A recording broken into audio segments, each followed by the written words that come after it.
Hi everyone, welcome to a brand new video. Today I'm comparing 6 popular sunscreens, looking at their texture, finish, white cast and skin type suitability. If you haven't subscribed yet, please do so. Now let's get into it. First is the beauty of Joseon Matte Sun Stick. This is a sunscreen stick, so the biggest advantage is convenience. There's no need to get your hands messy and it's particularly easy to carry around for reapplication. The texture feels more like a solid balm rather than a traditional cream sunscreen. Once applied, it gives a noticeably matte, soft focus finish compared with more hydrating sunscreens. Because of that, I'd particularly consider this for normal to oily skin.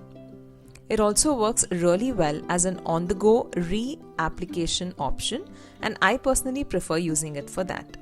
However, with sunscreen sticks, remember that you still need to apply enough product to get the level of protection stated on the packaging.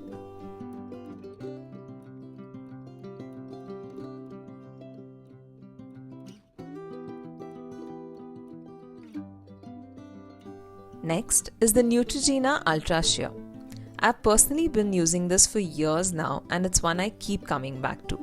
This is more a traditional sunscreen with a lightweight cream texture and SPF 50. Compared with the stick, it's easier to spread evenly over larger areas of the face.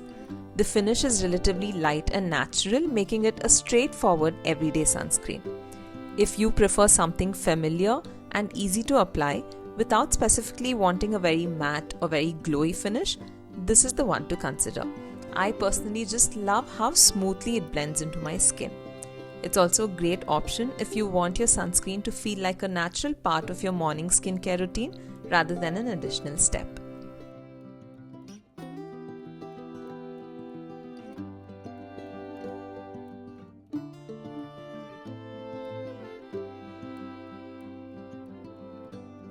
Next is another beauty of Joseon sunscreen, the Relief Sun Aqua-Fresh with Rice and Beef Oil. I usually go for the original version, but I thought I'd give this one a try this time. This has a much more fluid and lightweight texture. If you prefer something that feels fresh and hydrating rather than matte, this is the kind of sunscreen I'd look at. The Aqua-Fresh formula is particularly appealing if you don't like that heavier feeling some traditional sunscreens can have. For normal, combination or dehydrated skin, this type of finish can work really well. And personally, I find Beauty of Joseon products to be a good option when I'm looking for something gentle and comfortable on my skin. If you like your skin to look naturally fresh rather than completely matte, this is definitely one worth considering. Next is the Lotus Herbals Safe Sun Daily Multifunction Sunscreen. This has a more traditional cream consistency and it's tinted. What makes it interesting is that the SPF is SPF 70, although remember that SPF isn't the only factor to consider when choosing a sunscreen. I don't love the packaging of this one, it can get a little messy, but when it comes to the actual product, I really like it. It gives the skin a light tint and a slightly brighter appearance, which I think is a nice touch for everyday wear. Ultimately, you want to consider how the formula feels on your skin, whether you like the finish, and most importantly, whether you're going to apply enough of it consistently. This is the type of sunscreen I'd consider if you're looking for a straightforward everyday formula at a much more accessible price point.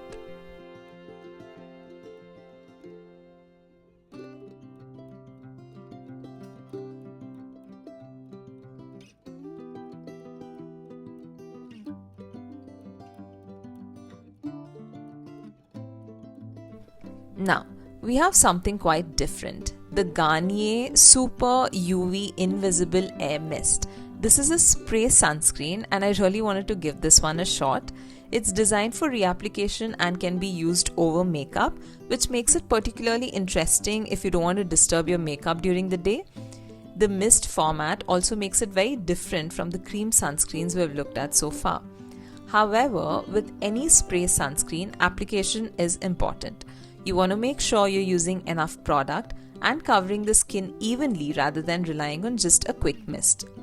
With this one, you can see a little bit of white cast when applied, so I find that I need to blend it in with my fingers. I mostly just use this product on my arms. For me, it's a pretty average product. And finally, we have the Akind No Shade Sunscreen Primer. This one is particularly interesting because it's designed to combine sun protection with a primer. Wow, you can really see the long ingredient list on this one. The texture is definitely more primer inspired than the traditional sunscreen formulas in this comparison. It gives the skin that smooth primer-like feel, so I think the idea behind it is interesting. The main question though is whether the finish works underneath your particular foundation or makeup base. Personally, I'm not a huge fan of the packaging or the way the product comes out. I think this formula has potential, but sadly it doesn't work as well for me as I wanted it to. If you've tried this one, definitely let me know what you think in the comments.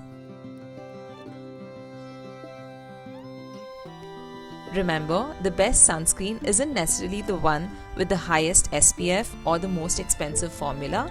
It's the one you like enough to apply generously and consistently every single day. And of course, the one that works for you and your skin. Don't forget to like, share and subscribe to my channel. Thank you all so much for watching, and I'll see you all in my next one. Bye!